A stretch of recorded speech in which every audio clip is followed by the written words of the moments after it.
He is the only martial genius on the continent with the hope of becoming an immortal. But when he was just one step away from the door to the immortal realm, he was stabbed in the back by his own 3 female disciples. The crowd gathered inside and outside in horror. The nearby sect leaders were also bewildered. Even Tobak himself didn't understand. In his entire life, he had never done anything unjust or cruel. Why did it end this way? With a disappointed gaze, Tobak quietly asked, "Tweet ni, Bot du Uyen Tu? Did I ever wrong you?" Uyen Thu angrily replied, "Master, do you still dare to ask me why? If you hadn't stopped me, I would have married Diep Pham long ago." Bok Du, standing nearby, chimed in, "According to your vile words, you constantly used your title as master to prevent me from reuniting with my family. Then you wanted to possess me and slaughter my entire clan." The eldest senior sister still exuded a cold aura as she spoke. "Master, please stop resisting. The sins of Han Truk Nantu leading to this point are all self-inflicted. No one else to blame." Hearing these baseless accusations, Choto Bak burst out laughing. "No one to blame. I brought it on myself. Ha ha ha. Or should I say Han Chuk Nantu? Even crimes that don't exist have already been written for me. It seems they never knew that all my restrictions were for their own good." The man named Diep Pham, whom Lum Uyen Tu kept mentioning, was actually a scoundrel. He looked elegant and refined with powerful martial skills, but just a glance was enough for Tobak to know he was a demon cultivator who fed on women's life force. As for Bok Juju's family, they were even more detestable. Since childhood, she had a supreme physique, a rare treasure of the family. Seeing this, they decided to send her into a major sect at 16 to become a peak disciple. When the elders saw Tobak passing by, it was just as Bok Du had turned 16. Then he saved her and took her into the sect. Just recalling this made Cho laugh bitterly. "Maybe I was wrong. I was wrong from the very start.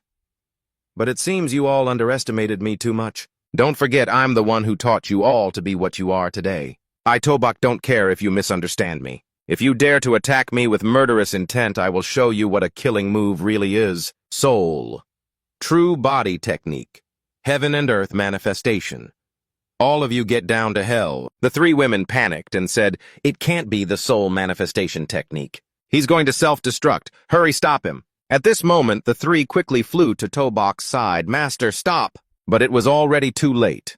Tobak had poured all his cultivation from thousands of years into this move. The attack exploded the moment it hit the ground, creating such a massive blast that nearly half the continent vanished. But what he never expected happened. Tobak and his 3 female disciples were reborn into the future. Suddenly, the scene shifted to modern times. Bok was bent over, looking uncomfortable. His eyes seemed wide, as if he had just gone through a lifetime. Tobak sat up and began to think, "Am I not dead yet?" He walked around to see where he was. He went to the window, surprised by the door in front, and heard a terrified scream, "Help me!" The whole city seemed to be drowning in a sea of blood. People screamed desperately, "Help me! There are zombies! Zombies! Someone save me! I don't want to die!" Now he understood the problem. The apocalypse had broken out, zombies running rampant. "I've come back to life." He placed his hand on the window, looking at the scene outside. Then a few thoughts flashed through Tobak's mind. So in the end, why did my disciples want to kill me? What could they possibly gain? He sneered and turned away. Forget it. He laughed to himself. The only solution now is to cultivate and reach the highest realm. Then one day I'll return to the immortal realm.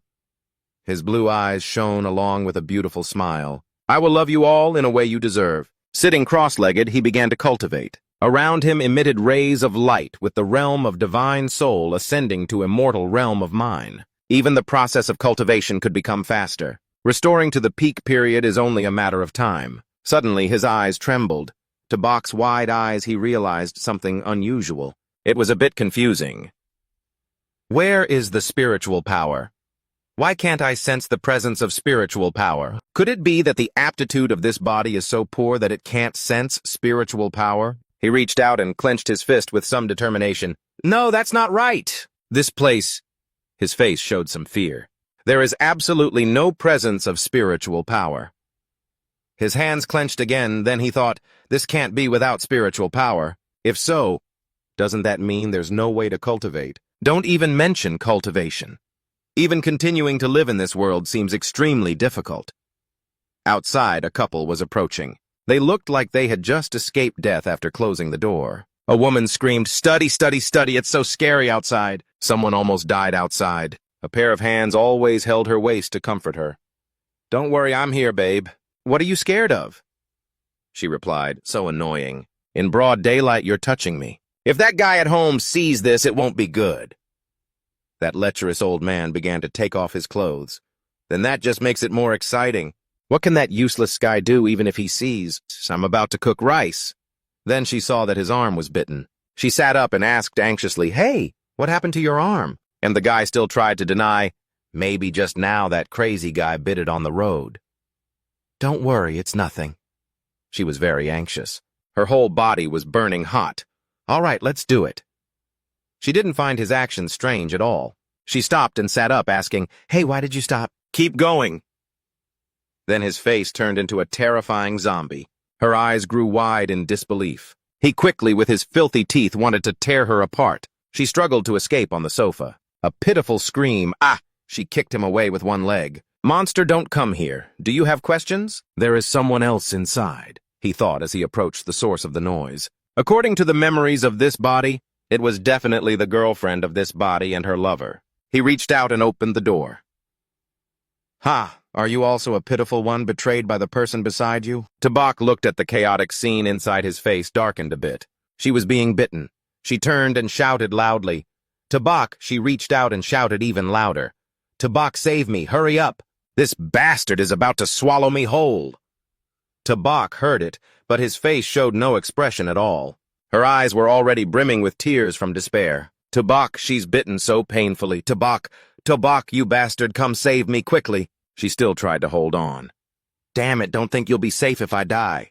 The scream echoed from behind the door as Tabak turned and walked away without caring. "Tabak, even if I become a ghost, I won't forgive you." A thought appeared in his mind. They deserve it anyway. He looked out the window at the shattered city but needed to quickly think of a plan. If this keeps going around in circles, don't even talk about returning to the cultivation world. I'm afraid I'll die here today. He took a step, sat down, and started thinking more deeply. I can only take a risk. Tabak frowned, thinking of strange things, hoping to luck out and get something to save his life from the soul sea, but with this body's cultivation level, things like the 9 transformation soul pills or high-level magic treasures were out of reach. He clenched his fist firmly, determined to take the risk. Tabak's eyes shone with a gamble, maybe a change of luck. A magic treasure was taken out, but it was only a low-level magic treasure, the soul version. He held it, his face darkening because he didn't expect to have to use this. He slammed it down on the ground angrily. "Damn it! What's the meaning of giving me this low-level demonic cultivation item? Without the 9 transferring 10,000 souls pill, at least bring something like the life protection divine armor." Suddenly, a large display screen appeared, showing that the 10,000 souls system had been activated. Tabak read it and thought the current system level is level 1. He rested his hand on his chin, the 10,000 souls system. He raised his shirt and closed his eyes. Even the low-grade treasure has spiritual energy, but he remembered this thing is only for collecting souls. What else can it do? It helps collect the souls of the dead and convert them into spiritual power. Notification displayed: the soul of a dead creature with over 5 colors will leave the body and dissipate. At that time, it cannot be collected. His face gradually showed a smug smile. Unexpectedly, it can convert soul intelligence into spiritual power of the cultivation world. If so, even if this world lacks heavenly and earthly spiritual energy, he wouldn't be afraid of a whole horde of zombies. There's absolutely no shortage of resources to convert into spiritual power with that swarm of zombies out there. Suddenly, a door behind made a sound as the 2 zombies from earlier scratched and clawed it open. Tabak's face slowly peeked in. He held his magical treasure. "Let me help you transcend." Tabak lifted it and struck hard. Each zombie was defeated. He pressed the magical treasure down firmly. The zombie was surrounded by red cords, and slowly both zombies were eliminated. Tabak withdrew the magical treasure, picked it up, and walked out. He muttered, "So noisy. Do you think I'm a soft persimmon easy to squeeze?" Tabak's eyes looked down, then raised the staff to emit light. The light shone directly on him, making him very satisfied. Suddenly, he was surprised by something he felt. It turned out to be a breakthrough. The system announced the current realm was level 1. Soul control is level 2. The scene then became extremely chaotic. Outside, people ran screaming. Zombies chased, telling them to get out of the way. Run fast, just reach the government safe zone and it will be fine. In the crowd, a young man walked calmly. His stomach growled from hunger. Tobak blended into the crowd, rubbing his belly, thinking this body is too weak for my current cultivation. I still can't store energy, so I have to find food and water to sustain myself. Then he continued thinking about upgrading the 10,000 souls system. At this time, on top of the buildings, a group of zombies was waiting. Seeing a juicy prey appear, they didn't hesitate to pounce and tear it apart. The fat man knew he was about to die, gritting his teeth unwillingly. Damn it! I want to enjoy many good days, not die here. He turned and pushed the nearest person to sacrifice themselves for him. Sorry. Uyenthu was confused, not understanding, She fell hard to the ground, crying out in pain. Seeing this, Tobak's eyes widened in shock as she was torn apart by zombies. In his mind, he thought of a woman, Lum Uyenthu, right? Lum Uyenthu is here? Immediately, Tobak summoned the 10,000 souls system and loudly called her name in a fierce tone. Lum Uyenthu, traitor, you can only die by my hand. The 10,000 souls system flew in front of Uyenthu, knocking the zombie away. At the same time, he jumped into the air. Tobak grabbed his weapon and thrust the spear powerfully through the zombie's body. The zombie quickly collapsed helplessly. It still had a large hole in its body. Seeing it was still alive. Uyenthu's eyes welled with tears of gratitude, thinking this gentleman saved her from death. Tobak retracted his weapon and spoke disdainfully. Just now you used heavenly thunder to corner me to the brink. Now you act weak in front of such a little demon. Lum Uyenthu, you really disappoint me, disciple. She sat silently on the ground, looking at him with a puzzled expression. What's going on? What is this gentleman talking about? But how does he know my name? Then Uyenthu calmly stood up and dusted herself off. She tucked her hair back, revealing a beautiful face. I really thank you, sir, for saving me. But have we met somewhere before? After hearing this, Tobak's expression darkened, and he angrily pointed his sharp beard toward her. Lum Uyenthu, do you really think you can avoid your fate just by pretending to be crazy and foolish? Uyenthu fearfully pushed the weapon away and carefully advised, Sir, right now isn't the time to develop the Junibyo syndrome. I don't know if there are any more monsters near this area, or can we leave quickly? It felt like things were getting out of hand. Tobak frowned and thought carefully about what was going on. Could it be that he had mistaken the person? The one in front of him wasn't the Lum Uyenthu he knew. Then he immediately denied his own thoughts. No, that's impossible. The person in front of me looks exactly like that brat. I absolutely did not mistake her unless after coming to this world that brat lost her memory. Wait, let me probe a bit first. But before he could do anything, his stomach couldn't help but growl from hunger. Uyenthu couldn't help but cover her mouth and laugh out loud. She happily suggested, Sir, if you don't mind, I know there's a huge shopping center not far ahead. Maybe we can find some necessities there. I was just planning to go there too. Let's go together. Tobak pretended to be silent, thinking for a moment, then arrogantly but reluctantly agreed. In that case, I will accompany you there to take a look. With his consent, Uyenthu immediately grabbed his hand, happily pulling him along. Let's hurry up. The sooner we get there, the more supplies we might be able to grab while waiting for rescue. He looked at her coldly. Although he didn't trust her, he still followed her, determined to see whether she really lost her memory or was just acting. Let me see, but no matter the reason, it doesn't change the fact that you betrayed me. I will definitely make you pay.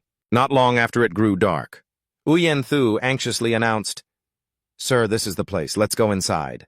The two of them stepped quietly inside when suddenly Tobak became alert and watched her carefully. Uyenthu turned around hesitantly and said, Well, I was in such a hurry earlier, I forgot to ask your name. Tobak didn't answer immediately, but silently observed her expression. This kid really didn't seem to be faking memory loss, even forgetting my name. He quickly strode forward and said his name, Tobak. Right now, all he felt was hatred for her. Even if you lost your memory, don't expect me to forgive you. After entering, Uyenthu raised her hand and suggested, Sir Tobak, follow me this way. Let's take shelter here for now. While she spoke, she noticed something and stopped. Waiting for rescue in front of them was a group of zombies tearing apart the remaining corpses. The scene struck her eyes so fiercely that she quickly covered her mouth to stop herself from screaming. Uyenthu was horrified, unable to believe what was happening. What is going on? Why are there so many monsters here? Suddenly, a robotic voice came from inside 50% discount when registering a card, 50% discount when registering a card. A monster with glowing red eyes gradually appeared. Why not register a card? It bowed low, questioning. Why was this crazed monster rushing around chopping everything without registering a card? Tobak was not afraid, but laughed perversely, thinking this aura was probably at the early Chi-Si stage. Looks like this is what they call a primary mutation body. Next to Yen-Thu, she couldn't help but grab his hand to remind him, Sir Tobak, this place is already occupied by monsters. We need to hurry. Tobak still stood still, making her even more anxious. Tobak excitedly summoned his weapon just in time. My Van Honfien is missing sacrifices to level up to stage 2. I decide to choose you all. He threw the spear high to test the power of the Van Honfien. Blue sparks flickered around the Van Honfien, then 2 chains wrapped around the monster's body. Tobak ordered coldly, Go wipe out the enemies ahead for me. 2 monsters charged at full speed to tear apart and eliminate the prey. Within moments, the zombies were destroyed and collapsed. Suddenly from behind, a zombie tried to sneak attack, but the blonde monster anticipated it, jumped up and kicked the zombie hard in the rear. The monster quickly grabbed its head and used her long nails to gouge its eyes out. She screamed angrily and ripped the zombie's body into 2 pieces. At the same time, the mutant monster suddenly jumped high 50% off when signing up for a card. Get your card now. Seeing it! Tobak's eyes widened in surprise. He quickly made a hand sign to retreat, and the 2 monsters hurriedly withdrew while the mutant monster was still tearing the zombies into pieces with its sharp claws. Realizing that mutant monster was no ordinary foe, Tobak worried silently. This thing is a dead object that knows no fear or concern for life or death, but my spiritual power is limited now. The longer this drags on, the worse it gets. I must fight fast and win quickly. Thinking this, he immediately used his hand to create a new technique. After gaining extra strength, the 2 monsters did not hesitate to engage in battle. The blonde-haired monster gaped its grotesque mouth and leapt high with force. The mutant monster kept repeating, make the card in its mouth, stabbing the blonde monster through with its sharp claws. The fish has taken the bait, Tobak thought. At that moment, the female monster raised her fangs and claws and flew high, then landed on the mutant monster, grabbing its head and pulling sharply backward. Tobak continued chanting the spell. She opened her mouth wide to her ears and bit hard into the mutant monster's neck, then decisively tore a chunk of flesh, causing it to scream in pain. Following Tobak's command, the female zombie swiftly bit through the big zombie's neck, which collapsed helplessly into the rubble. Now the zombie that once terrified everyone was completely incapable of fighting. Taking this chance, Tobak stepped forward, holding the 10,000 souls disc, intending to subdue the zombie. He quickly chanted the spell. As the spiritual words ended, a white chain appeared and shot straight at the zombie. The chains wrapped tightly around its body. Light radiated brilliantly from the 10,000 souls disc. The zombie was then sucked inside the 10,000 souls disc. It trembled once the capture was complete. At that moment, a notification suddenly appeared. The 10,000 souls disc has reached level 2. It can now hold 5 souls. At the same time, the system also reported that to reach level 3, a high-level zombie must be killed. Seeing this, Tobak fell into thought. He muttered about leveling up. He thought to himself, doesn't this mean I have to kill a bamboo beast at the foundation stage? His current cultivation level was only at the Chi-Si realm. Just as he was still thinking, Lam Uyen-Thu appeared excitedly. She happily exclaimed, Mr. Tobak, at first I thought you only had tunabill syndrome, but I didn't expect you to be such a formidable tunabill. For a moment, Tobak was left speechless by her. He secretly despised this girl. Really are those 2 smart disciples of his. They seemed a bit foolish. At that moment, the people who had been hiding suddenly popped their heads out. Someone shouted, Everyone come out! The monster is dead! We can continue distributing supplies! All the hiding people began to move outside. They were cheerful and happy. This time we're lucky the monster is dead. We can finally wait safely for rescue. Indeed, with the amount of supplies here, it should be enough for us to survive for a while. Uyen-Thu was also happy. Mr. Tobak, we're saved this time. There are plenty of supplies here, so while waiting for rescue, there probably won't be any problems. Suddenly, a person stepped forward. He looked like the leader of this group. First, he spoke to Dominate. Who are you 2? New here and don't know the rules, he brazenly declared. This is our territory. There's no way you get a share of the supplies. One of his underlings chimed in. Exactly. Exactly. Who do you think you are demanding shares dream on in broad daylight, huh? Another added. These are things we struggled hard to keep from the monsters. Don't even think about enjoying them. Witnessing their arrogant twisting of right and wrong, Uyenthu was furious. You clearly owe your survival to Mr. To Bak, who killed those monsters, and now you bullies act disdainful towards him. Evaluating To Bak. Just based on that skinny guy, could he really kill those monsters? You must be joking, she added. From what I see, those monsters killed each other. Have some shame always taking credit. Truly shameless and getting worse every day. Uyenthu was too angry to argue back. You people are outrageous. At that moment, To Bak placed his hand on her shoulder. He stepped forward, facing the gang head-on. All right, talent and resources have always moved people. You must know that just words alone won't win you any benefits. Hearing him speak, Uyenthu felt even more upset. She trembled with tears about to fall, but clearly he was the one who killed those monsters. They took all the supplies and even slandered you, but it seems To Bak doesn't see it that way. He laughed mockingly. The weak are the ones who preach morals, but the strong are the real meaning of morality. To Bak casually approached them. He declared firmly, now I want the supplies who agrees and who objects. After he finished speaking, many villagers immediately said, I object, let's see what you can do. Do you really think you alone can fight against all of us? They even mocked him. But if the kid knows his place, better get lost quickly. If little guy here gets angry, do you believe I'll cripple you? To Bak suddenly smiled. He coldly declared, then you all go die.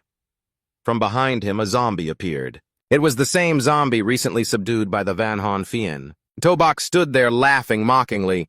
You're all dead, these supplies will be mine. Only then did the thugs become afraid. They screamed loudly, Monster, the monster is still alive. To Bak pointed in a direction he commanded, Kill them. The most arrogant thug just trembled and begged, Please don't, I don't want to die. Another panicked, Please spare me, I'm blind. You can take the supplies. Although they hadn't finished speaking, both were already dead eyes wide open. The remaining thugs just stood there, rooted to the spot. They huddled together, terrified under everyone's fearful gazes. To Bak calmly asked, Anyone else want to stop me? Everyone was silent. No one dared to speak. To Bak turned to look at Uyenthu. See now, no one dares to disobey you anymore. Take whatever you want yourself. Uyenthu looked at him seriously, nodded in agreement. Yes, thank you, Mr. To Bak. She started bending down to gather supplies. Suddenly she remembered something and looked at To Bak. Uyenthu wonders. Mr. To Bak, do you need to take some supplies? To Bak smiled, looking very relaxed. Don't I already have you? To repay you for saving your life. I just want you to help carry some stuff. Don't you want to? His gaze suddenly grew sharp. He silently calculated toward Lum Uyenthu. Let me see if you really lost your memory or are just pretending as if you're outside my calculations. Uyenthu hesitated a moment, then happily exclaimed, True. Wait for me a bit. I'll take both my share and yours. Then she cheerfully collected the items. To Bak stood outside, observing, doubting whether this girl's life was just a coincidence. A little later, Uyenthu had gathered enough supplies for two. She happily informed To Bak, Done, Mr. To Bak. What's next? Stay here and wait for rescue. Uyenthu saw To Bak turn and leave. He said, My next target, I want to find a stronger zombie. You bring the stuff and follow me. Hearing this, Uyenthu happily trotted after him. Ah, yes, right away, right away. After they left, the remaining villagers looked at each other angrily, cursing, Damn bastard, he dares to kill people recklessly. When rescue arrives, I'll definitely report him to the authorities. Another angrily added, Exactly. People like him must be punished by law. Then just wait and cry. Quickly they gathered together. One person took charge. All right, everyone, stop making noise, quickly. Divide the remaining stuff and find a place to hide. Don't get targeted again. Others agreed. Right, everyone hurry and split up. Just wait for the opportunity, we'll be safe. And so the villagers began scrambling for supplies, completely ignoring the danger lurking around them, only worrying about grabbing more or less. Don't grab, this is mine. Based on what is it yours? Two zombies suddenly appeared from behind, slowly approaching the chaotic crowd fighting over supplies. Go out quickly and find a place to hide. Don't make noise and draw attention. The villagers continued grabbing every item. Mine, it's mine, put it down, it's mine, I saw it first. They stepped on their own kind's corpses, fighting each other for their own gain. Two zombies suddenly appeared from behind, gradually approaching the chaotic crowd fighting over supplies. Quick, get out and find a place to hide. Don't make noise or draw attention. The people continued to grab at each essential item. It's mine, put it down, it's mine, I saw it first. They trampled over the bodies of their own kind, causing clashes over their selfish desires. The initial unity dissolved into thin air. Let go, whoever grabs it first owns it, still fighting over it. I swear I'll hit you. One of them was even more aggressive, grabbing the other's collar to threaten, I told you these supplies belong to me right now. Suddenly, he froze, staring behind him. Huh. He opened his eyes wide in shock, then collapsed to the ground, trembling all over, groaning in terror. No way. Why are there still monsters? The sudden appearance of two zombies immediately threw the group into panic. They screamed helplessly, Oh my God, why are there still monsters? I don't need it anymore, I don't want to die. But no one would listen to their pleas anymore. They all shared the same fate. The dead lay scattered across the ground. The barely alive could only gasp out desperate pleas. Someone save me, I don't want to die yet. That person's vision began to blur. Only one thought remained in their mind, please. But very soon they no longer needed to think. They all journeyed together to return to the earth, outside. Tabak slowly retracted the two zombies, coldly thinking to eliminate weeds, you must root them out completely. Otherwise, there will be consequences later. Right now, I can only control 3 spirits. But if facing more than 10 zombies at once, I can only temporarily avoid the spearhead. So, before leveling up, I still have to act humbly. While he was lost in thought, Uyenthu struggled to call after him. Later, she gasped nervously and pleaded, Mr. Tobak, wait for me. Tubak only warned in a stern voice, I am very busy. I don't have time to dally with you. If you dare to delay, do you think I would leave you behind here? Hearing this, Uyenthu pouted and protested, I believe Mr. Tobak would never abandon me. Tubak then sneered and asked, How do you know that? You and I have no relation, so what if I leave you behind? Uyenthu was unconvinced. She hurriedly gave her reason, But I know where the strong zombie Mr. Tobak wants to find is. Tobak raised an eyebrow. Oh, I'm quite surprised. You know where the high-level zombie is? Uyenthu explained, I didn't stay at school because not long ago I saw a very special monster near the school's artificial lake. It gave off a very unique scent. Then she shyly whispered, I just don't know if it's what you're looking for. But it looks extremely dangerous. Tabak also pondered, a mutated beast. Then I have to go check it out. After thinking, he nodded and ordered, Consider that you have some value. I'll use you to guide me. Then he immediately turned and walked on. Uyenthu struggled to keep up from behind. Mr. Tobak, you told me to lead the way. You should be following me, not going ahead of me. Don't go ahead of me. At the school gate, countless zombies were lurking around. The scene was extremely terrifying. Tabak and Uyenthu hid behind a nearby tree. He was confused. You keep stopping after moving. What exactly do you mean?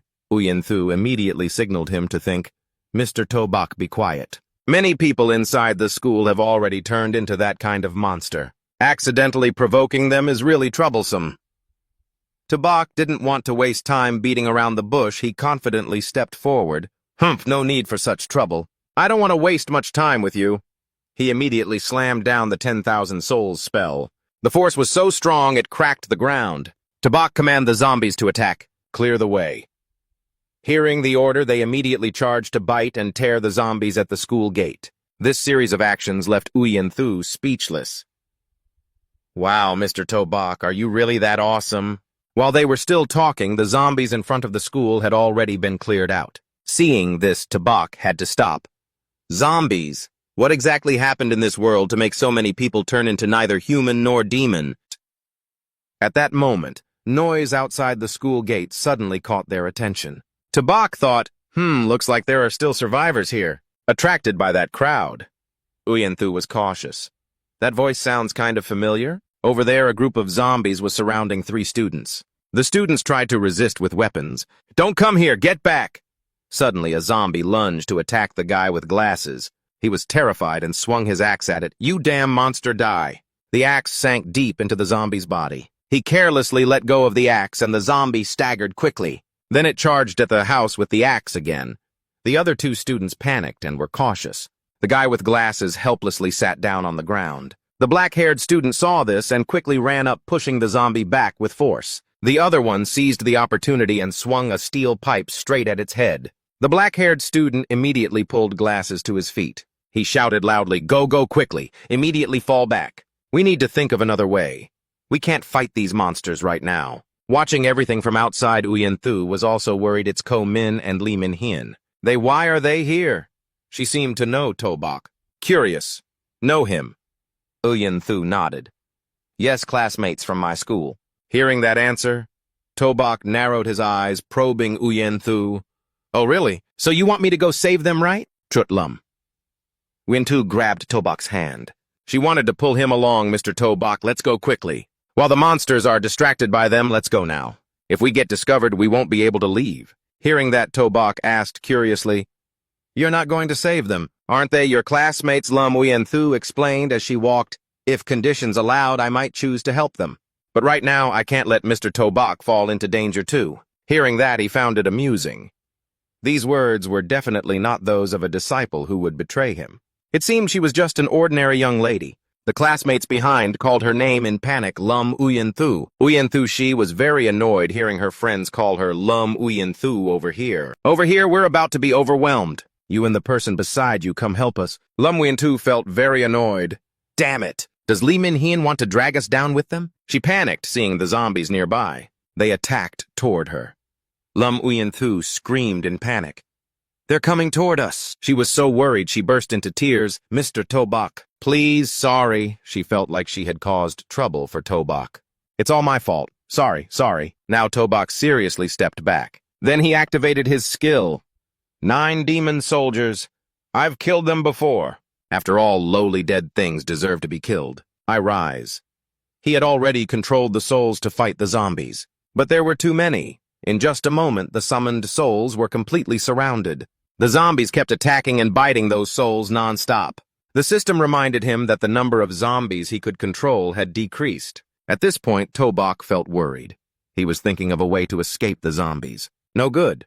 With my current strength, handling 10 zombies at once is already the limit. The current situation means I have to find a way to lure these zombies away. Only then can we gain the upper hand. So he called the person beside him who had been crying, Lam Uyen-thu. She stopped crying when she heard this.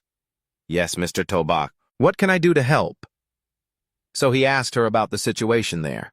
"Is there anything nearby that can create a loud noise? I need to distract these zombies." Lam Uyen-thu was very surprised by his question.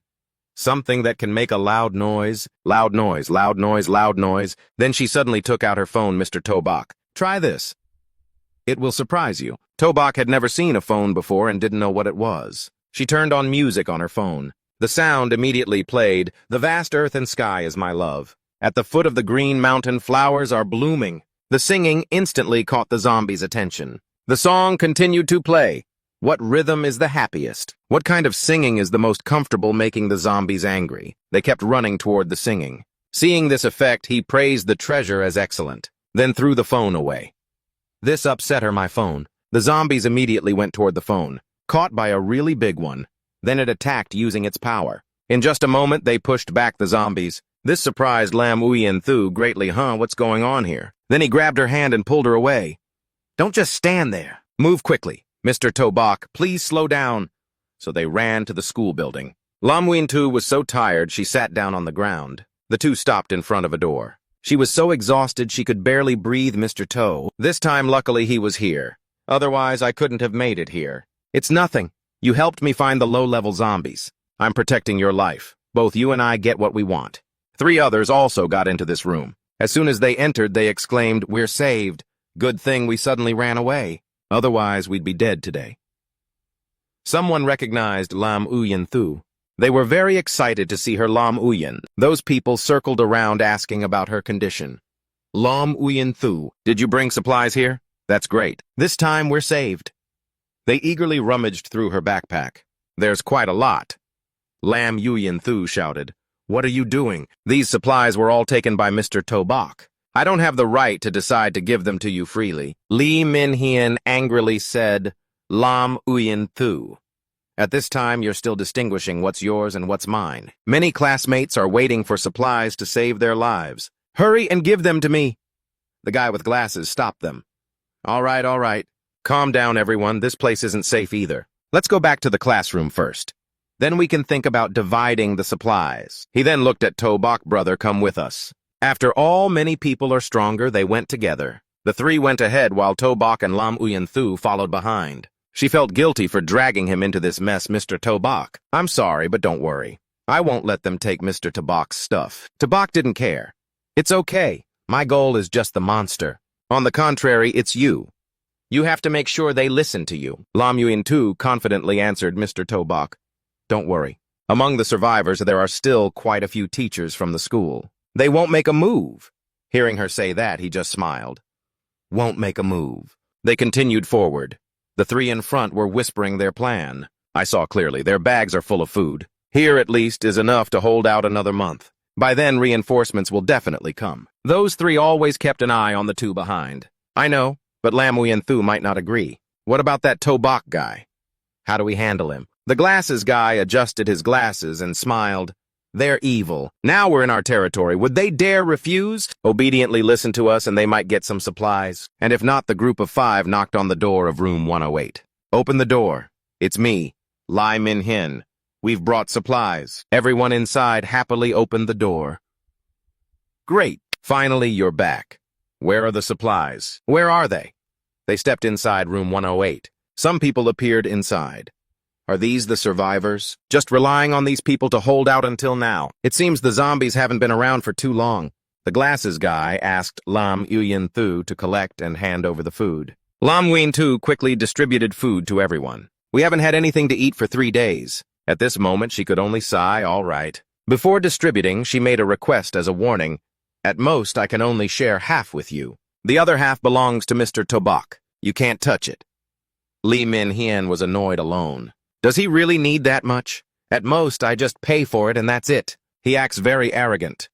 Don't worry, I'll offer 10 times the market price. I don't think you have any objections, right? To Bok found his attitude amusing. Yeah, I have no objections. Hearing that, he looked smug. Consider yourself wise. Let me see. Suddenly, a finger pressed on his throat, startling him. To Bok was angry but had a point. The monster appearing beside To Bok scared everyone in the room into fleeing. It's those monsters. Where on earth did they come from? Damn it must have been Lee Min-hien who brought them in. I already said they can't be allowed in here. Lee Min-hien panicked at that. Didn't the others guess wrong? I think these monsters were probably created by the person beside Lam Uyen Thu. And you're threatening me, I'm talking to you. To Bok angrily said. You destroyed 2 of my spirits and still want to split the loot like that. This scared Lee Min-hien, brother. Please just talk it through. He threw him away and then stomped hard on his chest. Stomping while asking, Tell me, should I kill you and take your soul to heal some of my wounds? He panicked and begged Trung Hao, please save me. Wasn't this your plan together? Trung Hao and the guy with glasses both denied responsibility. What Mr. To, the fight over supplies, was all Lee Min-hien's idea. We had no idea about it. That's right.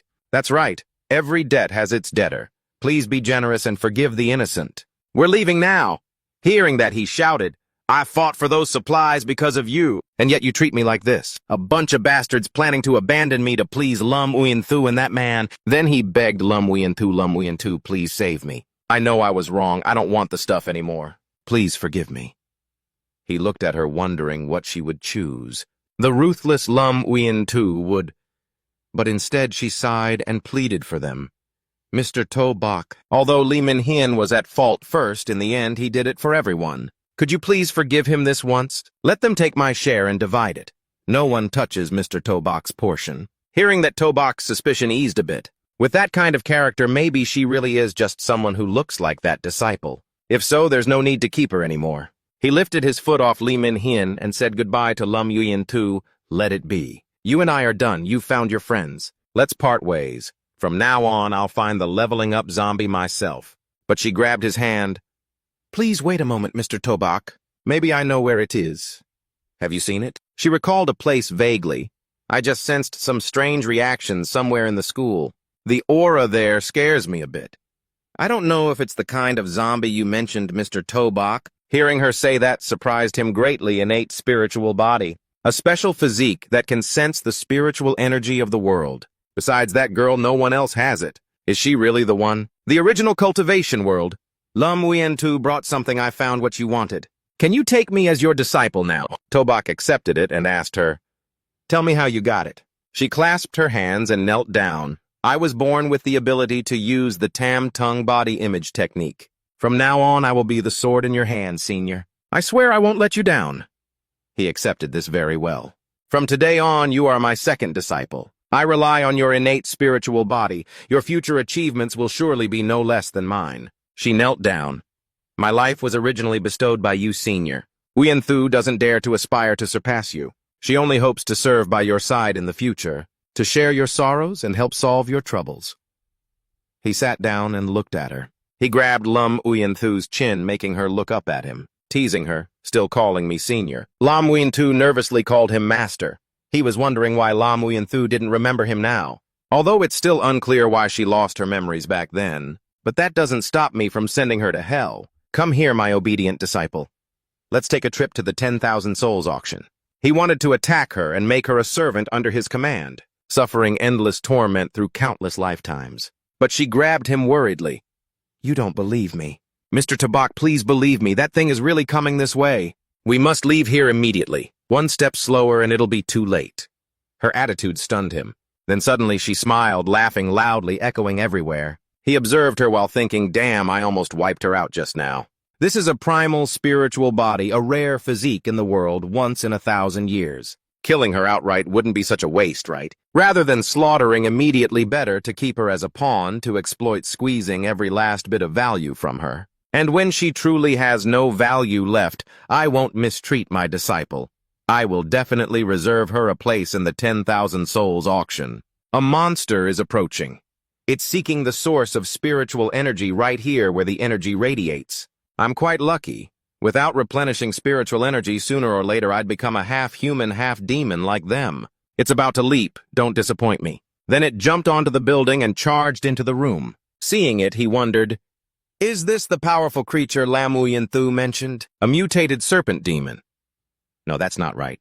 There's something very strange about it, a familiar feeling. The people in the room all panicked and fled when they saw it. "Damn, where did this monster come from again? What are you waiting for? Run, staying means certain death." The group with glasses tried to open the door. "Damn, why won't this door open?" Lam Wein-tu pointed at the monster, Mr. Tobak. "I've seen it before at the artificial lake. It's definitely the same one. The aura is exactly the same, no doubt about it." The monster approached. Tobak and Lam Wein-tu, how could that be? This thing even has spiritual energy on its body. It's basically not just a strange beast, but a demon beast from the cultivation world. But why is it appearing here? It chased the people in the room wanting to eat them. Although this place has no spiritual energy, just stinky half-human, half-demons, it's still more lively than that damn cultivation world. Plenty to enjoy and no damned cultivators to bother us. How wonderful. It grabbed someone wanting to eat them.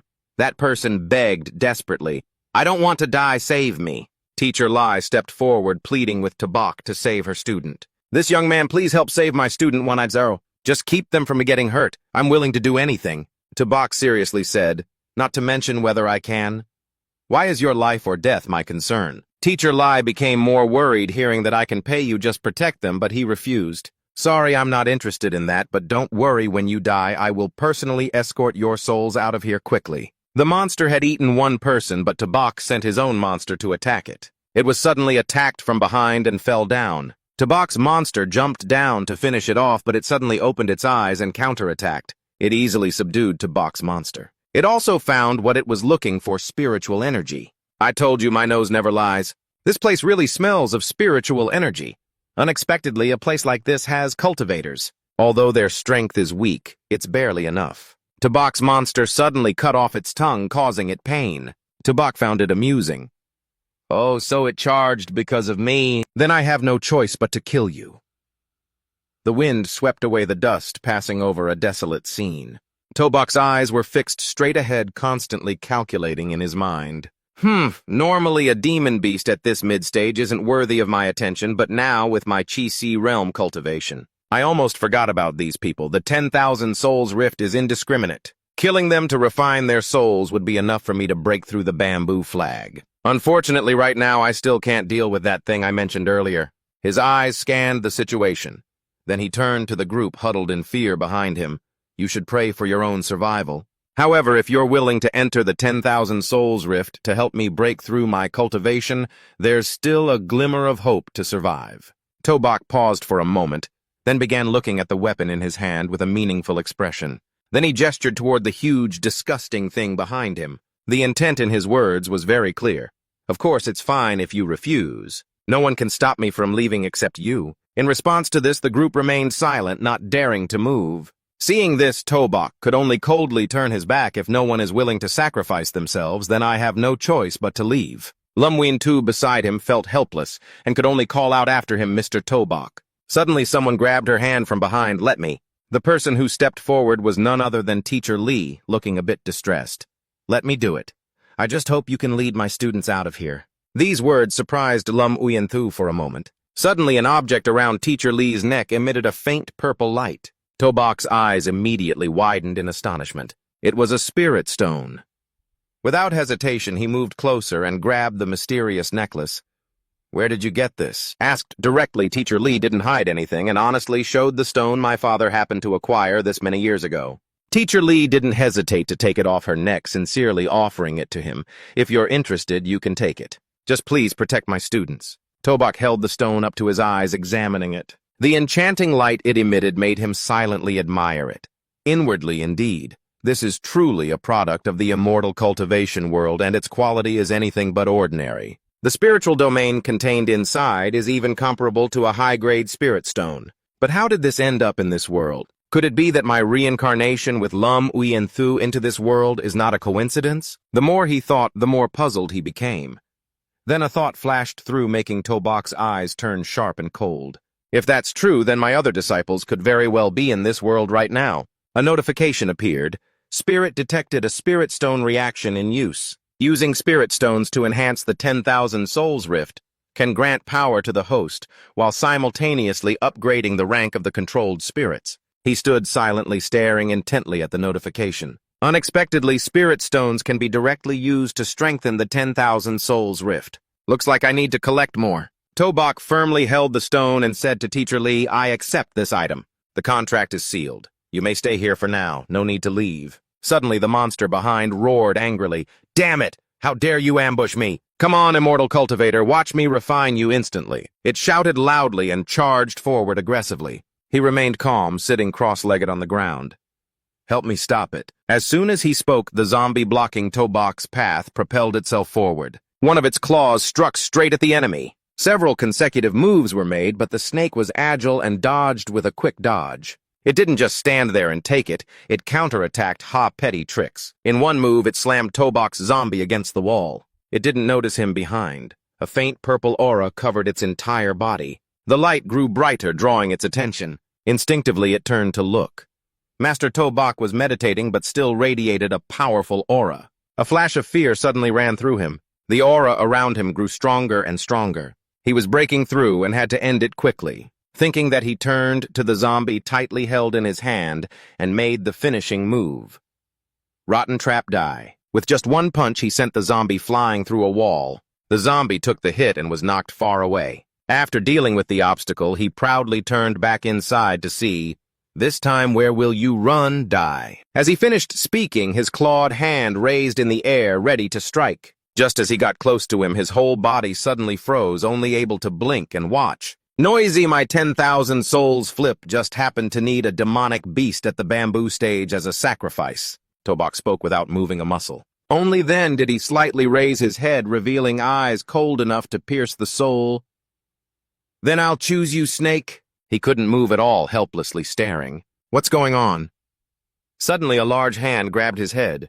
The zombie that was knocked away earlier somehow returned its body, now much larger. A notification appeared at the same time, Common Level Kai Realm Breakthrough Level Bamboo Stage. Tobak coldly ordered forward kill. Following the command, the zombie didn't hesitate, stabbing its sharp claws through the snake's body. He was hit with a critical blow, causing him to cough up blood non-stop. His whole body was lifted into the air, smashed straight through the ceiling. He was trapped, unable to do anything but struggle to escape.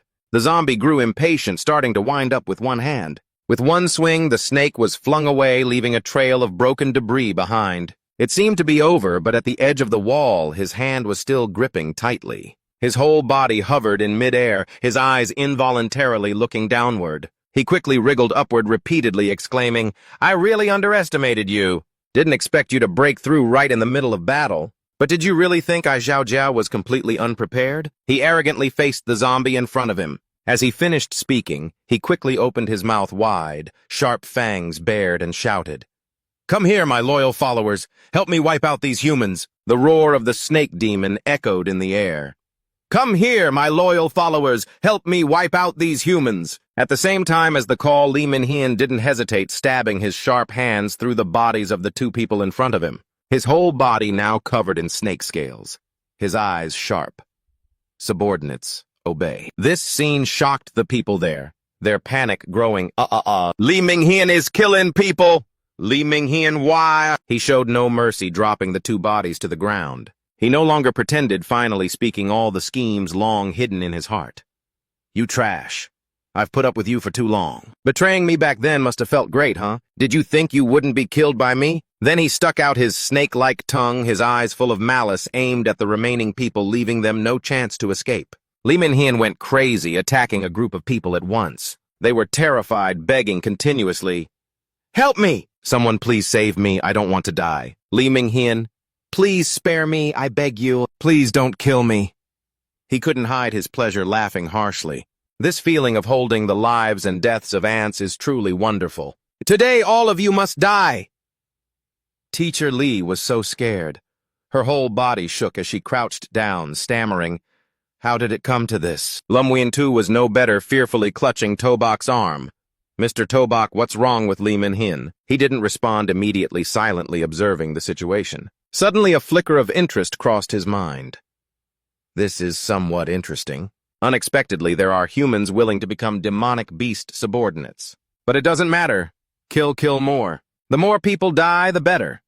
After all, they are just puppets under my 10,000 souls spell. Following the thought in his mind, more and more corpses piled up at his feet. Suddenly, Teacher Lai stepped in front of Li Minhian, shouting fearlessly, "Li Minhian, stop! I won't let you keep acting so recklessly anymore." He grabbed Teacher Lai by the collar with one hand and lifted her up forcefully. "Humph, you don't care if you live or die. You want to die that badly, then I'll grant your wish." Without hesitation, he raised his clawed hand high, ready to deliver the finishing blow. Suddenly, a hand pulled Teacher Lai back, precisely dodging Li Minhian's strike. Lam Yun-tu held Teacher Lai tightly, continuously advising Ms. Lai, "What you need to do now is calm everyone down. Don't let them panic and scatter. If we want to survive, we can only rely on Mr. Tobak right now." Tobak looked at Teacher Lai for a moment, starting to calculate. Others can die, but these people can't die yet. To find the spirit stones later, we still need her to lead the way. Seeing it was beneficial, he began to act the weapon in his hand, starting to hover in the air. Around the weapon was an aura of energy spinning in mid-air. The faint blue light spread throughout the entire room. Soul arrives. Li Minhian stared in shock at what was before him. "What the hell is this? It's you again. Your grandpa has been holding back because he was waiting for the boss, but now he doesn't need you anymore." He looked down at the weapon in his hand. Tobak boldly challenged him, rushing toward him without hesitation, cursing all the while. "Without that monster protecting you.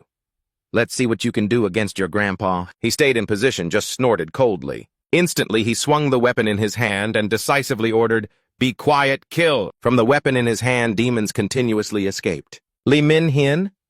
Why do you want to kill me? Why come join us? Come on, become brothers with us in the 10,000 soul spell." They rushed forward and grabbed Li Minhian tightly. "Didn't you say we'd be brothers for life? Now's your chance. Come on." He was being held. Killing made even moving difficult, but he still spoke boldly. "Haven't I already killed all of you? Get away, you restless ghosts. I don't have time to play with you." As soon as he finished, a group lunged at him, biting and tearing. He could only glare in horror. The ghosts around didn't let up. They tore at his body, causing him to scream repeatedly, "Ah, damn it, damn it!" The whole scene was captured by the snake's eyes. He involuntarily wondered what it was. 10,000 souls spell said, "Oh, you're going to use this trash magical weapon to deal with me. Do you really think I'm clay that you can just mold as you please?" He cast a contemptuous glance at Tabak. Tabak didn't back down either, coldly retorting, "Trash is only trash because you've never met me. My 10,000 souls spell is missing a soul like you to sacrifice." His gaze gradually grew sharp as if it could kill. At this moment, Lai Min-hien, torn apart and desperate, hurriedly ran over. "Help me, boss! Help me with this snake!" Watching the scene before him, he couldn't help but curse silently. Damn, am I really this unlucky? It's hard enough to find a cultivator, and it turns out to be a demon cultivator. These monsters are all evil sects. If they summon, I'm done for. Especially since this kid just broke through Bamboo Foundation stage. No better retreat safely. Otherwise, I might get cursed before I even get the spiritual energy. Just thinking this, his eyes glanced toward the hole behind, intending to find an escape route. Before he could think further, Lai Min-hien ran to his feet, begging repeatedly, "Please, boss, save me." Suddenly, the snake grabbed him with one hand, lifted him into the air, and he screamed in terror, "Ah, boss, you!" This was Lai Min-hien, still unable to understand the situation, looking toward the one he revered with confusion. In response came a ruthless reply, "You've ignored the power I gave you. When will you repay me?" Without hesitation, he threw Li Min-hien toward the enemy, trying to seize this chance to escape. Tabak only slightly tilted his body and could easily dodge, his eyes still fixed straight ahead. Seeing the situation was unfavorable, the snake quickly turned around. This guy is tough to deal with, the wind's picking up, better retreat fast. His gaze became sharp as he looked at the screen. "Want to run? Have I allowed you to do so? And let the enemy achieve their goal." Tabak swung the weapon in his hand, and the monstrous things around him charged forward. The zombies didn't hesitate either. They ran straight from behind towards the front. With a quick escape, it took a running leap into the air, lunging at the snake, trying to flee. Its entire body landed precisely on the enemy, the momentum so strong it smashed through several building floors and crashed onto the ground. Dust and smoke billowed thickly. The snake was crushed flat under the ground, unable to move. "Got you now." Suspended in the air, silhouettes of humanoid figures appeared at some unknown time, many shapes like spikes piercing the snake's limbs below, causing it to scream in pain. The two girls standing next to Tobak couldn't help but cheer joyfully at the scene. Great Mr. Tobak has caught it. Although the snake was in a desperate situation, it still spoke arrogantly. "Cough, cough, today I admit defeat, but don't think you can capture me just like that, you're dreaming." Then its eyes gleamed with malice as it quickly formed a clear image of a crawling snake at its limbs.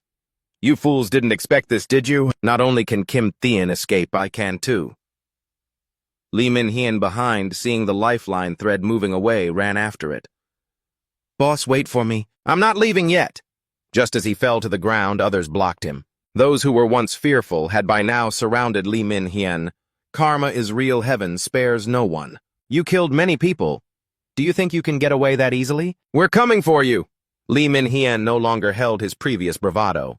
He could only tremble and warn, "Don't come any closer. I swear I'll kill you." The crowd paid no attention to this threat.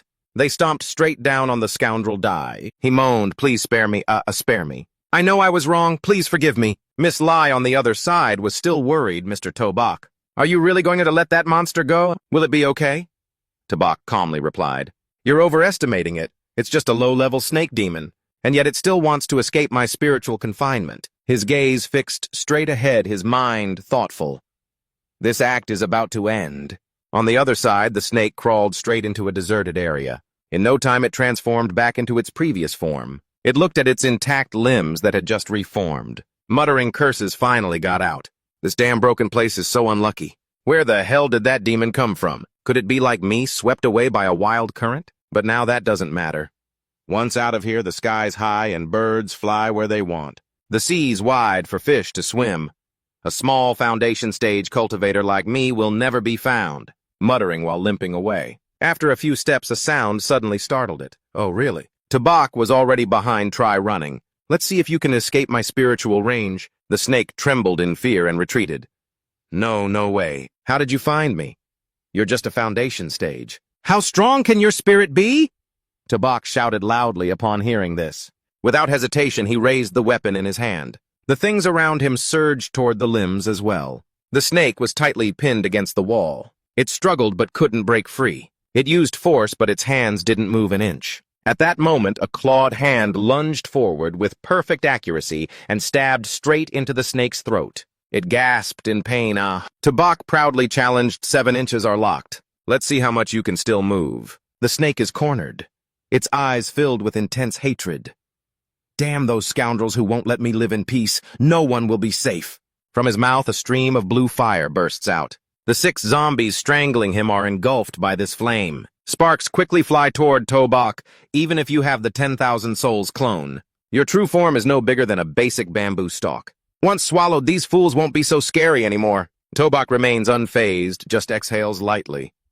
Not bad for still being alive. He grips his weapon tightly with determination. With just one spear thrust, he pierces the snake's soul. Only then does it reveal its true form, eyes wide with shock.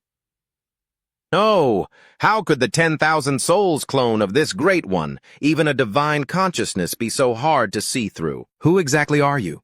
It stares wide-eyed. In its eyes, the image of Tobak is clearly imprinted. He doesn't bother explaining, just keeps attacking. Talk too much if you weren't worth using. I would have torn your soul apart long ago. 10,000 souls clone summons spirit from the skull above. The weapon emits chains of iron. The snake is unwilling. It glares sharply at the damn enemy. I refuse to accept defeat. Even if I die, I will never surrender. Even in death, I absolutely will not submit to you. Each word spoken, golden light gradually appears. Tobak immediately understands the situation, but remains calm. Humph, want to self-destruct your soul before me? Treat me as if I don't exist, huh? He instantly raises his hand. From his fingertips bursts a dazzling golden light. Immediately behind him, the image of his true form appears clearly. Divine consciousness of the true general.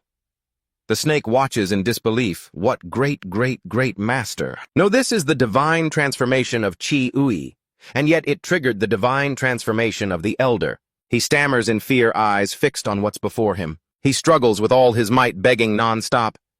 Don't kill me. I know I was wrong.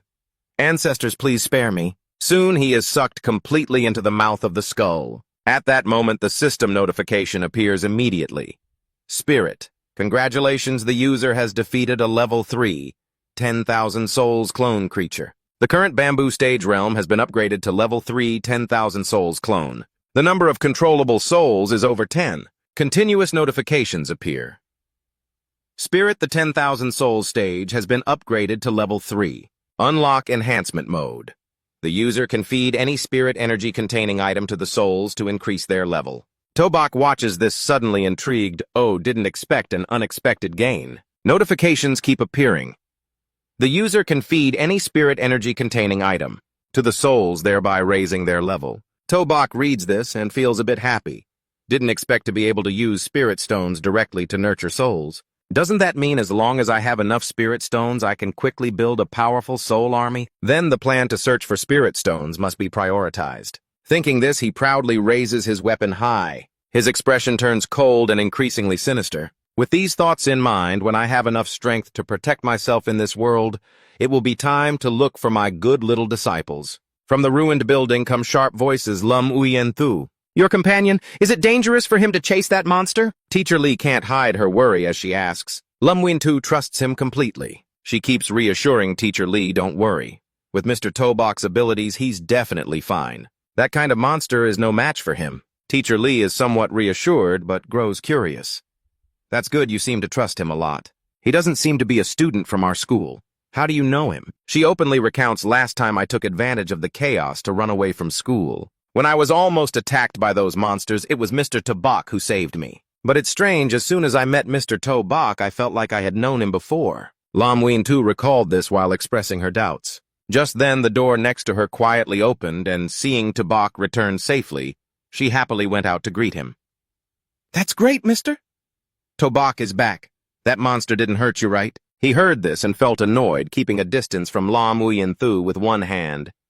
Stop getting hurt by that thing. How much do you underestimate me? Then he pulled out the purple spirit stone from his pocket. Tobak held it out in front of Teacher Lai and asked, I need more of these stones. Do you know where I can find them? Teacher Lai was very embarrassed upon hearing this. I'm sorry, this originally belonged to my father. I don't know where he found it. Maybe you have to ask him directly to find out. Hearing this, he didn't beat around the bush. Where is your father now? Teacher Lai didn't answer immediately. Seizing the moment, she made a condition. Mr. Bach, if you really want to find my father, then maybe we need to make another deal. The last time I contacted him was 3 days ago. He was stuck somewhere waiting for rescue. If you want information, you'll have to come with me to look for him. Teacher Lai said this while looking sadly into the distance. Bach immediately sensed the implication behind her words and began calculating the pros and cons. This woman intends to use me to save someone, huh? But if I can find out about the spirit stones, spending some time is worth it. Seeing that he also benefits, he didn't hesitate to agree. Fine, then I'll go with you. Teacher Lai seemed not to believe her ears, asking again. Really? That's great. But he immediately set a condition. But remember, if I find out you're lying to me, not only will you die, but everyone will, including your father. Bach's serious words stunned the other two. Teacher Lai was scared, but having committed herself, she stammered in agreement. Okay, I got it. Trust me, I won't disappoint you. Then Teacher Lai quickly turned to the students behind her. Everyone stand up quickly. We're leaving here with Mr. Bach. The students were very happy to hear this. That's great. Finally, we're about to leave here. I thought I was going to die here. But then someone remembered those who were knocked out at the back and hesitated, but Bach gently stepped forward. Looking at the many corpses on the ground, he thought these shouldn't be wasted. Thinking that, he raised the weapon in his hand high and shouted proudly. The soul from the skull emitted translucent chains that gave off a mystical light. The iron chains wrapped tightly around the corpses lying on the ground, and in an instant their souls were quickly sucked into the skull. After absorbing for a while, a light flashed from the eye sockets of the skull, signaling completion. At the same time, a notification appeared, Yo +5 souls controllable 10 out of 10. The remaining people watching this became scared and huddled together as they saw the corpses gradually vanish. Teacher Lai couldn't help but wonder, Mr. Bach, you brought them here. Bach didn't hurry to answer lightly. Placing his weapon on his shoulder, he turned his back and explained calmly, Of course, I'm making full use of everything. I'm putting them into the soul array, turning them into puppets I can control, then we'll go. I don't want to waste time. The group then helped each other through the desolate scene, not forgetting to express their gratitude. Mr. Bach, this time it's lucky we had you. Without you, we wouldn't have been able to get out of the classroom. Even if the monsters didn't kill us, we would have died of hunger sooner or later. The more I say, the more grateful I am to you. To this, he was very polite. No problem. I'm just taking what I need. Bach's gaze drifted into the distance as he calculated in his mind. I've broken through to the bamboo core stage. My spiritual space has partially recovered, so I should be able to take out even higher-level magic treasures. Let's see if I can get something useful from the dimensional space. He led me toward the time gate. Following his hand gestures, one magic treasure after another appeared. Suddenly, something made Bach widen his eyes in shock. It was this thing. Could this be fate? He silently stared at what had just appeared in his hand. Lam Wien Tu from behind also curiously glanced over. Mr. Bach, where did you get that sword? Why do I feel like I've seen it somewhere before? She looked at the sword and instinctively reached out to touch it. This made Bach become alert, his gaze turning sharper and colder. Is this a sign of memory recovery? Interesting. If this kid really regains her memory and realizes she's fallen into my hands like a lamb waiting to be slaughtered, thinking that he used a cold gaze to observe the person beside him, the sword in his hand suddenly slipped and fell. It plunged into the ground. In his heart, he wondered how his obedient disciple would feel about this. Then Bach turned to Lam Wien Tu. If that's the case, you keep it safe. She asked in surprise, Me no way, Mr. Bach, why would I take it? You don't want me to deal with those monsters, do you? She was scared and tried to find an excuse to refuse. Bach remained cold. What's the matter? Could it be that you always expect me to protect you? This sentence made Lam Wien Tu suddenly pause. Her expression changed. She immediately changed her attitude to obedient, bowed, and grabbed the sword stuck upright in the ground. All right, but I've never used it before. Please remember to teach me. Before he could finish speaking, the sword in her hand suddenly stirred. Lam Wien Tu seemed to see something, her eyes wide with surprise. Vivid memories appeared. A crowd surrounded something, repeatedly begging their master to stop. She knelt before a stranger. I was born with the skill to wield the chi sword technique. From now on, I will be the sword in Senior's hand, never disappointing Senior. In the memory, Tubok gently lifted her chin, speaking softly. Do you still call me Senior? Back in reality, Lam Yuanthu was scared stiff, under the watchful eyes of the person behind Master. At that moment, the face of Tobok from a past life suddenly appeared in Lam Uyanthu's mind, terrifying her so much that she stammered, Master! Having just said those two words, her eyes slowly closed and her consciousness gradually faded into darkness. Very quickly, she collapsed to the ground, lying motionless. Seeing her suddenly faint, Teacher Lai panicked and called out to Uyanthu, thinking she had regained consciousness. Tobok's veins bulged in anger, his teeth clenched tightly as he shouted at Lam Uyanthu while raising the 10,000 Souls fan high to summon the snake demon he had just tamed. Previously, he commanded it to rush forward and yelled, Damn you! At this moment, the snake coiled tightly around Lam Uyanthu's body, making her scream a few times and struggle helplessly. The students watching couldn't hide their fear. Some were so scared they sat down on the ground, clutching their heads, trembling. Not only the students, but Teacher Lai was also confused and didn't understand what was happening. Mr. Tobok! Teacher. Lai, though terrified, ran over, grabbed his sleeve, and pleaded, Mr. Tobok, what are you doing? Stop immediately. Yet he stood coldly without saying a word. At the same time, the snake obeyed its master's command and tried to open its mouth wide to swallow its prey. The snake squeezed so tightly that Lam Uyanthu couldn't breathe through her nose. She had to open her mouth to gasp for air with all her strength. Knowing this was dangerous, Teacher Lai ran over and used all her strength to pull the snake's head away. Seizing the chance, Lam Uyanthu panicked and shouted, Mr. Tobok, your monster has gone crazy, please save me! He stomped the tail of the 10,000 Souls fan hard on the ground, creating a loud noise. She watched his action, a bit scared and sweating profusely. Tobok sat with his knees bent and coldly asked, Have you recovered your memories? Lam Uyanthu's eyes were full of doubt, her voice trembling. What memories? What did Mr. Tobok say? Teacher Lai knelt with hands clasped before him, pleading, Mr. Tobok Uyanthu is a good child, please save her. Even he was slightly shaken by his own judgment. What's going on? Her reaction just now didn't seem fake. Could it be that she only briefly regained her memories for a moment? He slowly reached his hand toward her. All right, then let me inspect you myself. He gently placed his hand on her head. Very quickly, a blinding light radiated from there. He closed his eyes tightly using his super soul technique to instantly read her mind. The memories she still remembered became vividly clear in his head. After reviewing the memories, Tobok slowly opened his eyes. His face remained cold as he looked at Lam Uyanthu. Memories cannot be faked. This girl really hasn't recalled her memories yet.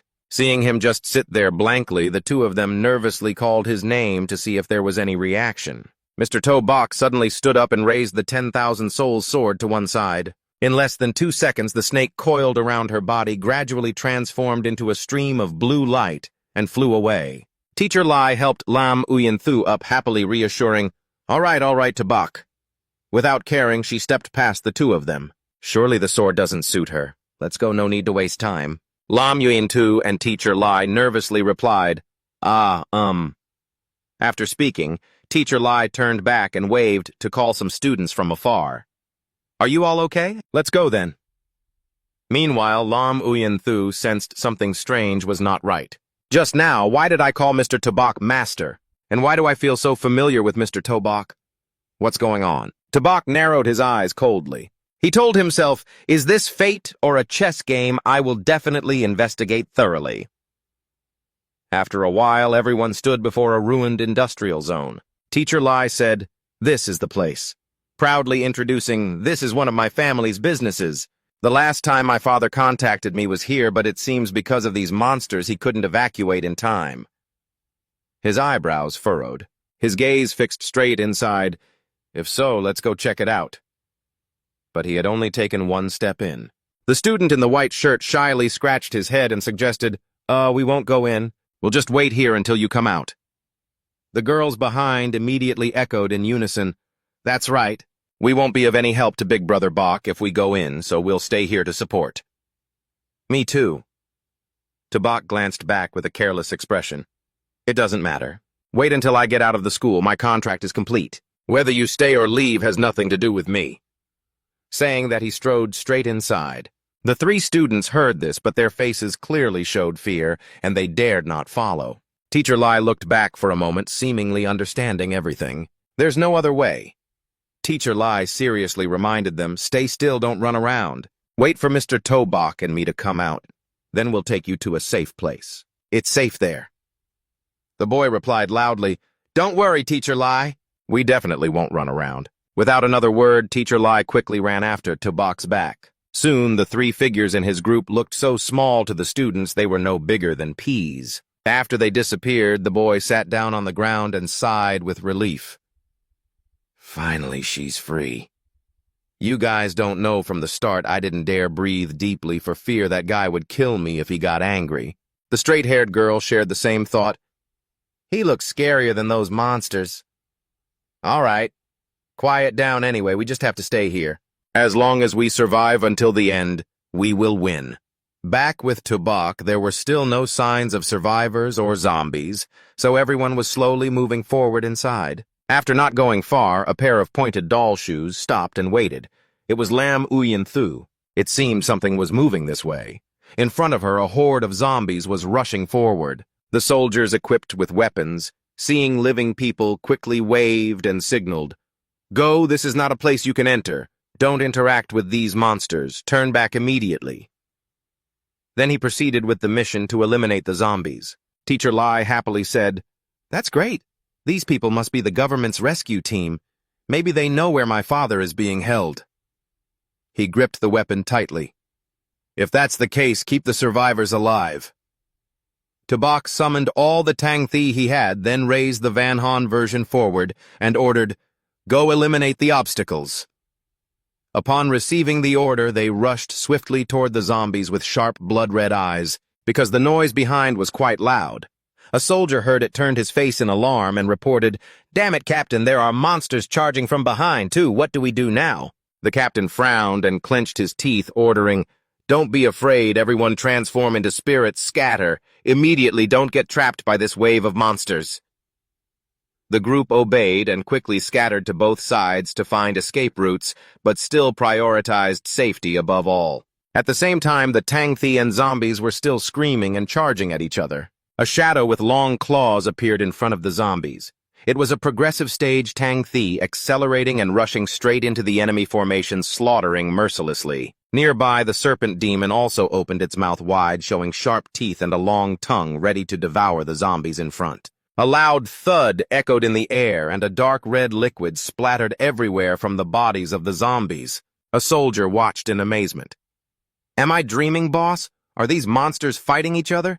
He aimed his six-shooter at the zombies to stay ready. Since starting this mission, I've never encountered anything this strange. The captain was puzzled. Right, what's going on? Is this some kind of divine battle? Outside, Tobak's Tang Thi kept attacking and overwhelming the zombies. At that moment, Teacher Lai and Lam Uyen Thu slowly moved forward. The captain pressed himself against a nearby wall, glanced back, and seriously warned, Don't let your guard down. While the monsters haven't noticed us yet, retreat immediately. Just wait for the supernatural ability user sent by the higher-ups. Only then will we truly be safe. The masked junior asked, Boss, I heard from the bureau people that those guys are really formidable. Is that true? We are all humans, so how can they be superheroes? The captain tilted his gun up, loaded the bullet properly, and said with certainty, That's because you haven't seen their power yet. I once met an S-level supernatural ability user, and he alone could overpower 1,000 soldiers. He disengaged the safety on his gun. The masked man's eyes widened in shock. 1,000 soldiers, really? That's an exaggeration. Could those people really all be superheroes? He asked in surprise. The man holding the six-shooter exclaimed, Damn, there really are superheroes. Aren't those the survivors from earlier? What the monsters attacking them seem to be protecting them, protecting the group near Tobak. The Tang Thi were attacking the zombies near their master. Without much thought, the captain raised his gun into aiming position. The others understood immediately and followed suit. He shouted a command, Who are those people? Stand still and answer, or we'll open fire. The student behind heard this and got scared, moving closer to Tobak while he paid no attention and kept walking forward without responding. The masked man suggested the captain shoot, but no. The captain sighed deeply, slowly lowered his gun. his face serious as he raised his hand to stop them. "Stop. This is not someone we can handle." He stepped out from the ruined wall. "Please halt. I am Chu Trong-tan, captain of the 3rd Rescue Squad in Zone Z. May I ask if you are the supernatural ability users sent by the higher-ups?" Asked politely, he calmly turned toward them and wondered, what are supernatural ability users? Tiu Trong-tang was surprised. If you're not supernatural ability users, then what are you?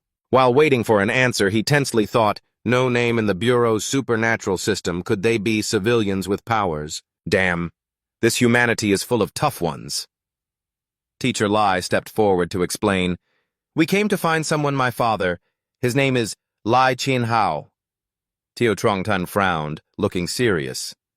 Lai Chin-hao is indeed on the rescue list. It's said he holds important information, and the higher-ups ordered that he must be extracted at all costs. Hearing what he needed, Tabak spoke up. "Do you know where he is?" He nodded and replied, "I do, but that place is deep within this area. Given the current situation, it's very difficult to approach." As soon as he finished speaking from inside a house, the zombies pushed down the wall and flooded out like a torrent. They raised their hands, opened their mouths, and kept screaming. The teammates, hearing the loud noise, immediately switched to combat mode. His face showed unmistakable fear. "This is bad, we're surrounded." He turned and shouted to the boy, pleading, "Sir, even though you're not part of the official system at this critical moment, I beg you to help." "No need. Just get one person out to deliver the message, that's enough." Tabak proudly affirmed, "No problem, I'll get you all out. But in return, you have to take me to the target." Meanwhile, he couldn't do anything himself, just letting the soldiers handle the approaching zombies on their own. After speaking, he pointed at the zombies right there and ordered, "Crush them!" Upon receiving the command, the mutated corpse and the serpent demon immediately turned back to attack him. The advanced-level corpse struck first with its super long arms and claws. It swung its arm, slashing straight into the large zombie horde. Then the serpent demon opened its huge mouth and breathed a terrible flame, burying the zombies in fire. The soldiers witnessing this scene were thrilled. So powerful. Is this a pseudo-superpower? That's insane. Captain, are all pseudo-superpowers this strong? Just pulling one person out can destroy the whole world. Compared to him, the gear we hold is just sticks and stones. Tiu Truong-tang confidently replied, "No, not everyone with pseudo-superpowers is this strong. This one would rank among the top even among official superpowers. At least I've never seen anyone control monsters as minions like this. I'm afraid this person's power is no less than level C." Lam Uyen-thu, who had been silent until now, suddenly sensed something and warned, "Be careful, something's coming." She pointed up at the sky and shouted. Everyone turned their curious eyes upward to see what it was. Above, a pair of skeletal feet were rushing down fast. A voice carrying annoyance said, "Whoever dares invade my territory without permission, you..." It slammed down, kicking up a cloud of dust and smoke around it. At that moment, a strange, eerie blue aura was faintly visible. Its voice was cold, like it echoed from the underworld. "Die, humans." Tiu Truong-tang was horrified. "Damn it! What the hell is this?" The intel never mentioned a monster of this level. Tabak was shocked to recognize, this is the aura of a grand ascended being. I never expected a creature of this level to occupy this place. Moreover, it doesn't seem like a typical undead. Tulin raised his spiked mace forward, his eyes flashing as he commanded, "My minions, follow me to destroy these intruders." At his order, the zombie horde surged forward like a tsunami. Teacher Lai worriedly asked, "Mr. Tobak, what do we do now?" Tu Trong-tun gave the order, "Everyone prepare to fight, even if it kills us. We must risk everything against these monsters." Tabak didn't reply, just looked at John Boss excitedly. "As expected, it's one of the rare sentient undead. If we can capture its soul and imprison it in the 10,000 souls plate, then I'll have a chance to transfer a spirit mind to the undead legion under your command."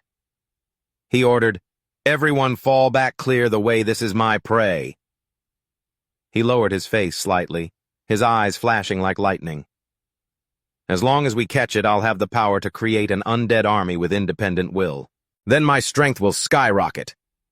Without hesitation, Tabak raised the 10,000 souls plate toward the Tulin and ordered it forward. Hearing the command, his corpses immediately rushed quickly toward the target. They quickly approached the Tulin and launched an attack. The serpent demon wrapped tightly around the boss's legs, immobilizing it. The small corpses attacked at the feet. The advanced-level corpse charged straight ahead, delivering a critical strike. But the boss raised its huge mace and blocked the attack. The tooling looked at the distant enemy in surprise, judging that the human controlling the undead was extremely dangerous. It tensed its body, unleashing a terrifying aura like a rising tsunami. That wild wave quickly and easily swept away all the nearby corpses. The one who stepped back, the boss raised the iron mace in front of him, casting a spell in an instant, but a stream of blue energy wrapped around the weapon in his hand. Angry, he shouted, "I am the Lord of the Purple Spirit. What right do you tiny humans have to challenge my rule?" Without another word, he swung the mace down with a destructive strike.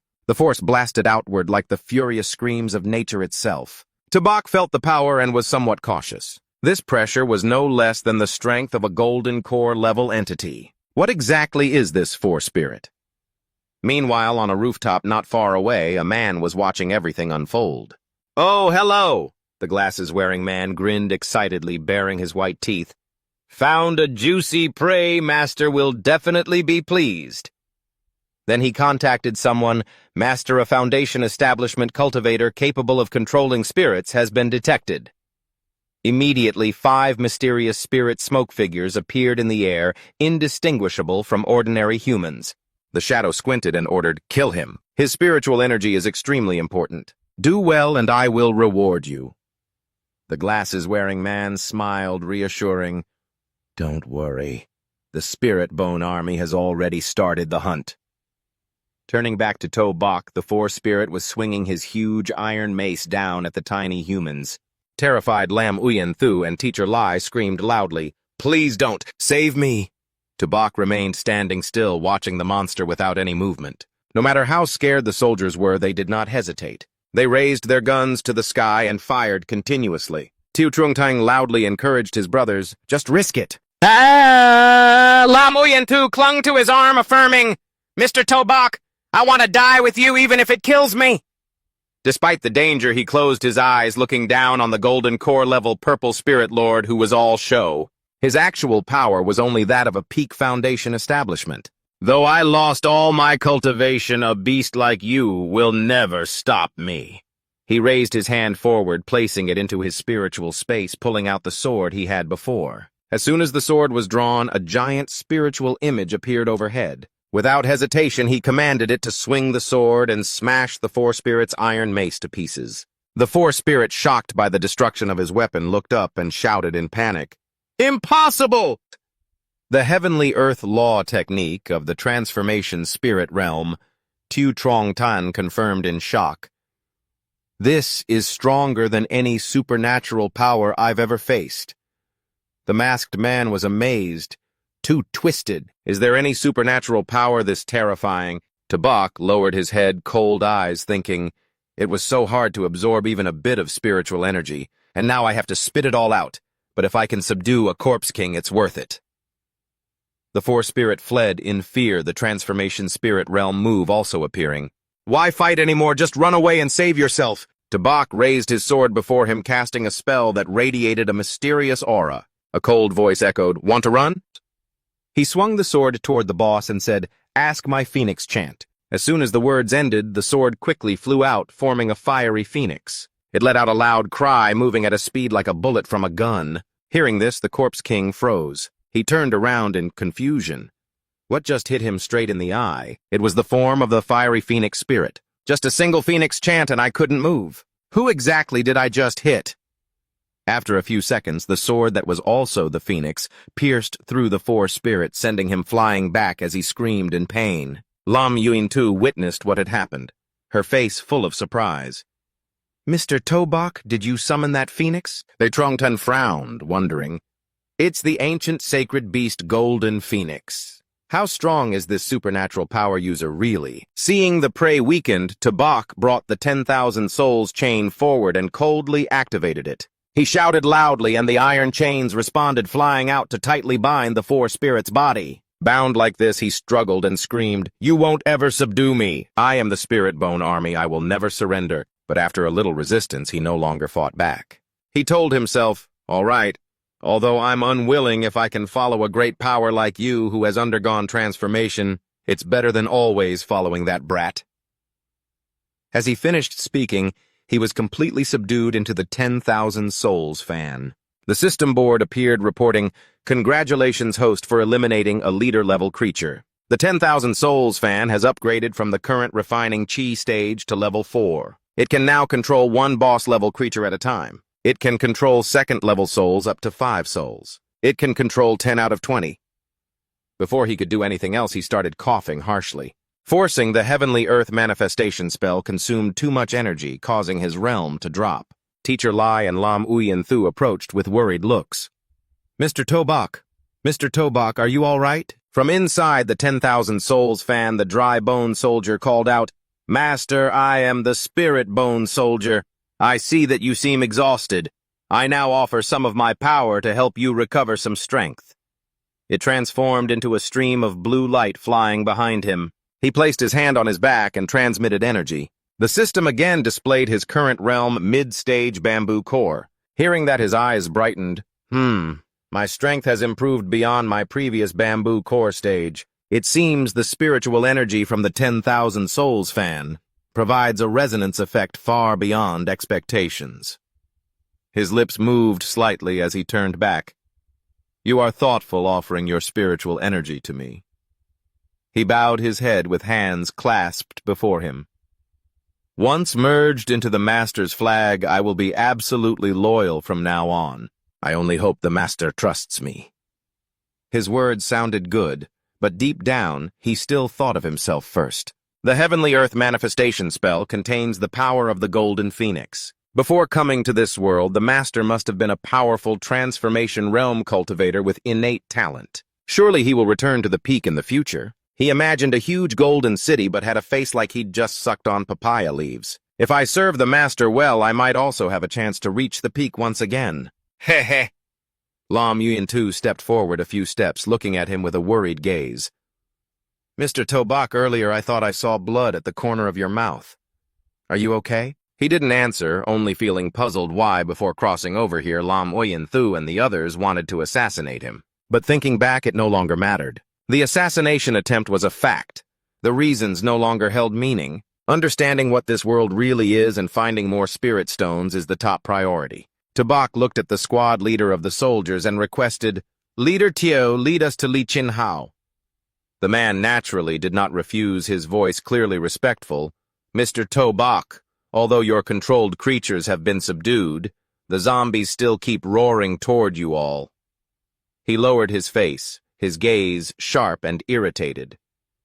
"These troublesome zombies never stop bothering. It's really annoying." Upon hearing this, Tu Lin perceptively understood his intention and acted immediately. He transformed into a streak of blue light flying up high, then reverted to his original form, with 2/3 of his body hands on his waist full of dignity. After finishing, he shouted loudly at his little underlings, "You beasts, do you have eyes or not? You can't even see the Master and still won't kneel down." Because of that, his group could easily move forward without breaking a sweat. The masked guy no longer doubted anything. Earlier, when Leader Tu said 1 in 100, I didn't believe it, but this is not 1 in 100. Those zombies knelt down as if singing a song of submission. This young man is truly terrifying. His psychic powers are godlike. Teacher Lai Tui's expression did not change, but her eyes stared at him intently, filled with deep admiration. This young man has such strength, both Golden Phoenix power and the ability to capture and control souls.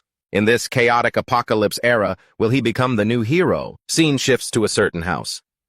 A person in purple hears the news and asks in surprise, "What did you say?" "The spirit bone soldier has been killed." "Impossible." The person on the other end firmly confirmed, "Master, it's true. I absolutely would not report falsely." They projected images for the person in purple to see. These are some images extracted from the scene. The person sitting inside looked at the images, and instantly their eyes grew sharp and cold. The heavenly general of the Phoenix Sword of Heaven and Earth. He tightly clenched his pants and concluded, "It seems my master has already set foot in this world, and he's even one step ahead of me. I must quickly find my junior sisters." The man in purple gave the order, "I recognize him now. Mobilize all your forces." When he enters the area where you are held, you must kill him at all costs. If you fail, kill everyone in the detention area." The man wearing glasses nodded slightly in obedience.